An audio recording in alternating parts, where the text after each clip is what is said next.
Good afternoon. Today is Veterans Day. I am not a veteran.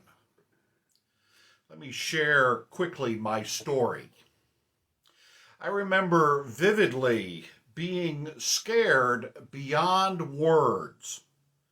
I was a senior in high school, and the year was 1975. Vietnam was a reality, and I was quickly approaching my 18th birthday. The 18th birthday, which made me an adult, which mandated me to register for selective service and therefore be available to be drafted. Yeah, you can call me a sissy, fraidy cat, coward if you choose, but I was scared. I was afraid for my life. And then it happened. Suddenly and miraculously, the war ended. The troops were coming home, and the draft ended. And the registration for the draft ended. I was indeed and in fact praising the Lord with all my soul, wondering if I quite literally dodged a bullet. And when the registration resumed in 1980, I was too old. Only men born after January 1st, 1960 and reaching the age of 18 were required to register. And so by 3 magical years, I wondered, did I just quite literally dodge a second bullet? Well, that's my story. And I'm going to stick with it because it's the truth. In my years that followed, I made the decision to leave the world of accounting and auditing and answer a sacred call to the ministry. In 1983, I began my seminary education, my theological education at Bethany Theological Seminary, the theological education institution of the Church of the Brethren. Now, the Church of the Brethren joins the Mennonites and the Quakers and the Amish as the main denominations comprising what is known as the historic peace churches. At its 1935 annual conference, the brothers and sisters of the Church of the Brethren took the stand by adopting this statement: all war is sin.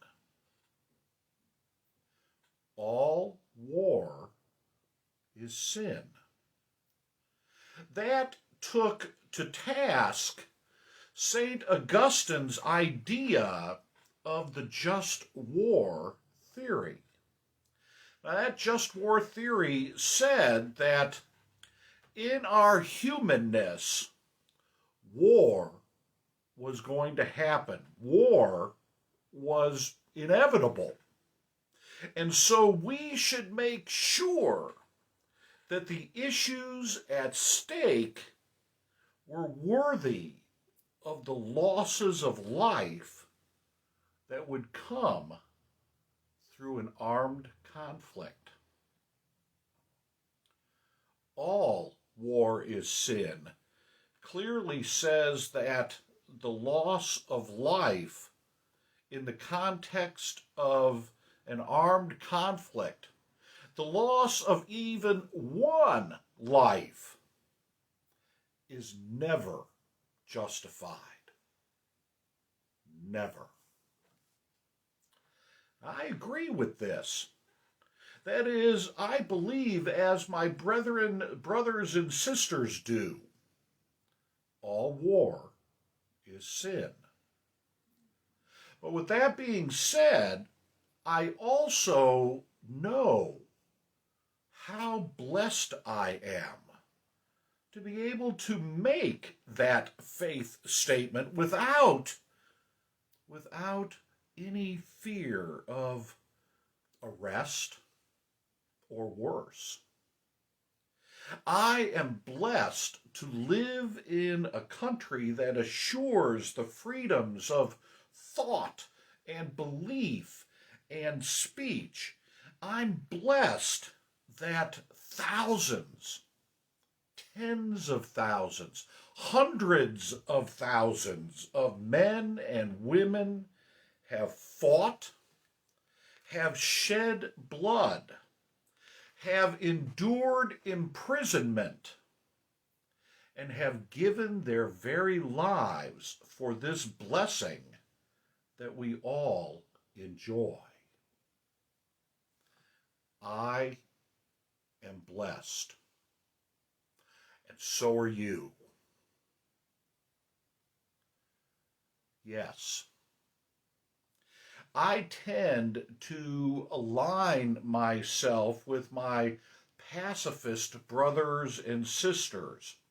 I believe in that simple bumper sticker. I'll hold it up here for you. It looks like it's backwards, but I'll read it. When Jesus said that we should love our enemies, I think he probably meant don't kill them. When Jesus said love our enemies, he probably meant don't kill them.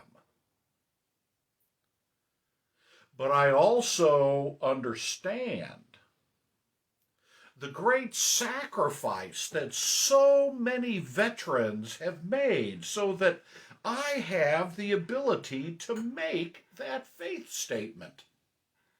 Today is Veterans Day, and I am thankful for the veterans of our country and those countries who have served side by side to ensure liberty and justice for all.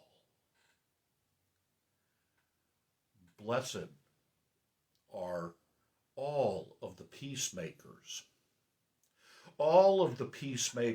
who make decisions on how to achieve peace. Blessed are the peacemakers, for they will be called children of God. Thanks for joining in today. God bless.